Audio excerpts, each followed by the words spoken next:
أعوذ بالله من الشيطان الرجيم بسم الله الرحمن الرحيم الحمد للہ وکفا والسلام علی عبادہ الذین اصطفیٰ اما بعد۔ امام ابو داود اور امام دارمی رحمہم اللہ نے سیدنا ابو سعید الخدری رضی اللہ تعالی عنہ سے روایت نقل کی ہے، خرج رجلان فی سفر فحضرت الصلاة ولیس معہما ماء، کہ دو اصحاب دو لوگ سفر میں نکلے، اتنے میں نماز کا وقت ہو گیا، اب ان کے پاس پانی تھا نہیں، فتیمما صعیدا طیبا فصلیا، تو دونوں نے شریعت کے اس حکم پر عمل کیا کہ اذا لم تجدوا ماء فتیمموا، کہ جب تمہیں پانی نہ دستیاب ہو یا پانی کے استعمال پر تمہیں قدرت نہ ہو تو پھر تم پاکیزہ مٹی کا قصد کرو، تیمم کرو۔ تو دونوں نے تیمم کر کے نماز پڑھ لی۔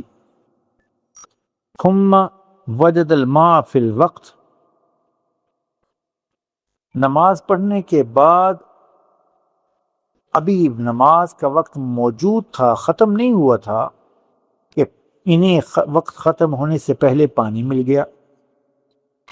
فأعاد أحدهما الصلاة بوضوء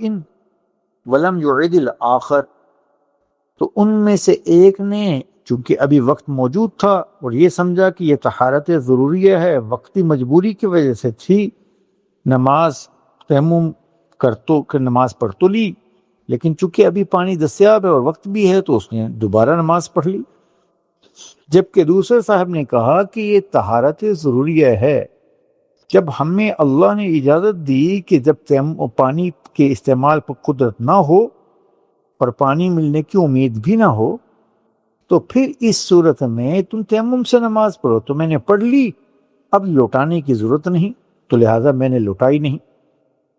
ثم اتیا رسول اللہ صلی اللہ علیہ وسلم فذکر ذلک، تو پھر نبی علیہ السلام کی خدمت میں جب یہ حضرات واپس آئے، سارا واقعہ گوش گزار کر دیا حضرت نبی علیہ السلام کی خدمت میں۔ تو یہ صحابہ رضوان اللہ تعالی علیہم اجمعین کی خوش قسمت ترین لوگ تھے کہ اپنے ہر مسئلہ کو نبی علیہ السلام کی خدمت میں پیش کرتے، اور اس معنی میں یہ ہمارے لیے محسن بھی ہیں کہ ان کے سوالات رہتی دنیا کے لوگوں کے لیے علم دین اور ہم سب کے لیے نبی علیہ السلام کی تعلیمات کا ذریعہ بنے۔ تو صحابہ نے دونوں نے نبی علیہ السلام کے سامنے پورا قصہ عرض کر دیا۔ فقال للذی لم يعد اصبت سنہ، تو نبی علیہ السلام نے دونوں حضرات کے عمل جو بظاہر دونوں کے ایک دوسرے کے مخالف عمل تھے، کہ ایک نے نماز دونوں نے تیمم سے پڑھی، لیکن ایک نے دوبارہ لوٹا لی کہ وقت میں ہی پانی دستیاب ہو گیا تھا اور دوسرے نے لوٹائی نہیں، تو پہلی بات تو آپ نے اس شخص سے ارشاد فرمائی جنہوں نے نماز لوٹائی نہیں تھی، آپ نے فرمایا کہ آپ نے ٹھیک طریقہ اختیار کیا، اور جو تم نے تیمم کر کے نماز پڑھی وہ تمہارے لیے کافی ہے۔ وَأَجْزَأَتْكَ صَلَاتُكَ، جو نماز تم نے تیمم کے ساتھ پڑھی تھی وہ تمہارے لیے کفایت کر گی، وہ کافی ہے، نئے سرے سے نماز پڑھنے کی ضرورت نہیں تھی، یہ عمل تمہارا ٹھیک تھا۔ وَقَالَ لِلَّذِي تَوَضَّأَ وَعَادَ لَكَ الْأَجْرُ مَرَّتَيْنِ، جبکہ جن صاحب نے دوبارہ نماز پڑھی وضو کرنے کے بعد، ان سے آپ نے فرمایا کہ بھائی تمہیں دوہرا اجر ملے گا، دوہرا ثواب ملے گا، پہلے تیمم کے ساتھ نماز پڑھنے کا اور تمہیں دوبارہ نماز وضو کے ساتھ لوٹانے کا، کہ تم نے 2 بار نماز پڑھی، اور جو دوبارہ نماز پڑھی وہ تمہاری نفلی نماز ہو گئی۔ یہ اللہ کا یہ اصول ضابطہ ہے، قرآن نے یہ بیان کیا، ان اللہ لا یضیع اجر المحسنین، قرآن میں اللہ نے فرمایا کہ اللہ کسی نیک کی نیکی کو ضائع نہیں کرتے۔ باقی شرعی مسئلہ اس صورت میں یہی ہے کہ ایسے موقع پر اگر کوئی شخص کہ جس کو پانی ملنے کی امید نہ ہو اپنے تئیں پانی تلاش کیا، 1 میل آنا اور 1 میل جانا، شرعی میل، اور شہر سے باہر ہے، وہ پانی دستیاب نہیں اور ملنے کی امید نہیں یا پانی کے استعمال پر قادر نہیں، ایسی صورت میں شریعت نے تیمم کو مشروع کیا، اور اس شخص نے اگر تیمم سے نماز پڑھ لی اور دوبارہ نماز کے دورہ وقت میں ہی پڑھنے کے بعد پانی کے استعمال پر قدرت حاصل ہو گئی تو پڑھی ہوئی نماز کو دہرانا ضروری نہیں ہے، اس کو دہرانا ضروری نہیں ہے۔ اس لیے جو کچھ صحابی نے کیا نبی علیہ السلام نے اس کی تصریف فرما دی اور فرمایا کہ تمہارا عمل ٹھیک ہے،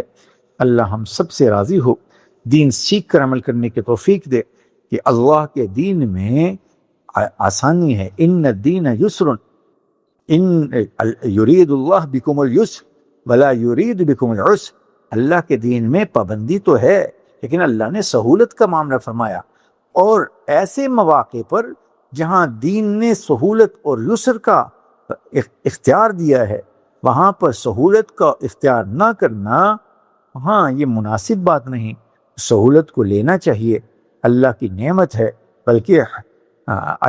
ایک موقع پر سیدنا عمر رضی اللہ تعالیٰ عنہ نے مسافر کے لیے جو اللہ کی طرف سے رعایت ہے کہ مسافر جو ہے قصر نماز کرے گا، تو اب کوئی آدمی کہے کہ میں پوری پڑھوں، تو حضرت عمر نے فرمایا کہ نہیں، صدقۃ تصدق اللہ عز وجل بها عبادہ فاقبلوا صدقتہ، یہ اللہ کی طرف سے کنسیشن ہے، اللہ کی طرف سے رعایت ہے، لہذا اللہ کی اس رعایت کو قبول کرنا لازم ہے۔ اللہ ہم سب سے راضی ہو، دین سیکھ کر عمل کرنے کی توفیق عنایت فرمائے۔